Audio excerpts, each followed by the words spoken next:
Thank you, LG, for giving me this care package.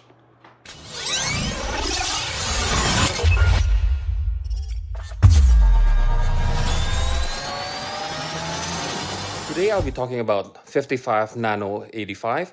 It's a 55-inch LG mini LED television. It was shipped to me in this behemoth where I put my dog on.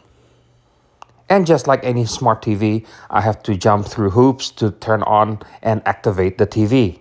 Hi. Well, this is the boring part of any TV startup. Unfortunately, you have to sign your life away just to turn on a TV. A few moments later. Well, the good thing about all this setup is that you're gonna get LG channels and 2B TV. Both of them are free TVs with advertising. Well, at least it's free. As for input goes, there's USB in over there. You got 4 HDMI input. The first 2 are regular HDMI input. The third and fourth one can deal with HDMI 4K at 120 Hz. There's also optical digital output.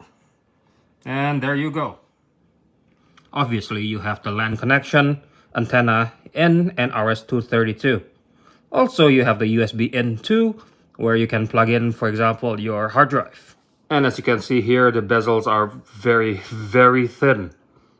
The picture quality is objectively and measurably to be very good, with extremely low lag to play video games, wide color gamut and color volume with good enough color accuracy out of the box. Of course, you can make it even better if you professionally calibrate the TV, but it's not necessary. Yeah, there's a little bit of blooming, but it's more than acceptable for me.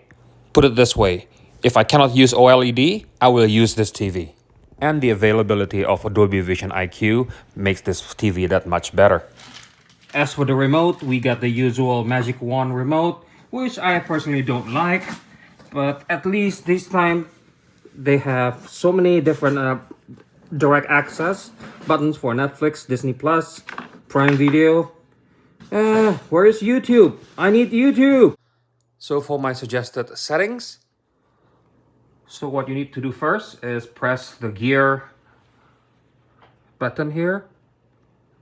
Go to settings. And you will see this whole line of stuff. Click all settings. And you go to picture. And then select mode. Scroll down to export dark space. That is the closest thing to be calibrated without actually calibrating it.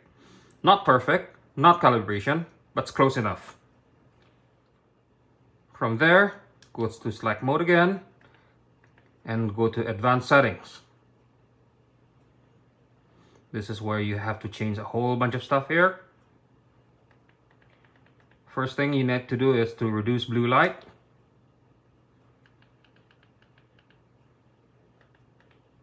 And click apply to all inputs. From there you go to brightness, click OK, and go down to LED local dimming, click OK, and set it to medium or high. High will give you more pop, medium, it's almost the same, but you will see less of a blooming under medium. Click OK, go back out again.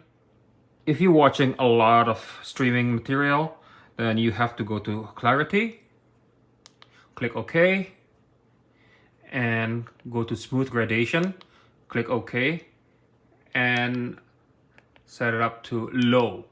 You don't need to go medium or high because it's going to soften the picture, but you will need to use it low so you will see no banding whatsoever. And the most important part is that you need to go to general,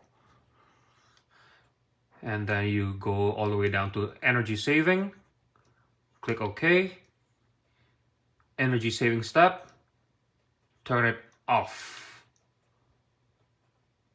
By having it auto or on, it will pump up or pump down the picture brightness. it will give you the pumping effect, and it's gonna look like crap. So turn it off and you go on your merry way. So the verdict is that I highly recommend this TV for people who does not like LCD but cannot use OLED in their viewing area. There is a little bit of bloom, but it's not distracting. So what do you think about this TV and this video? If you have any question or comments, leave it on the comment down below. And thank you very much for watching, and goodbye.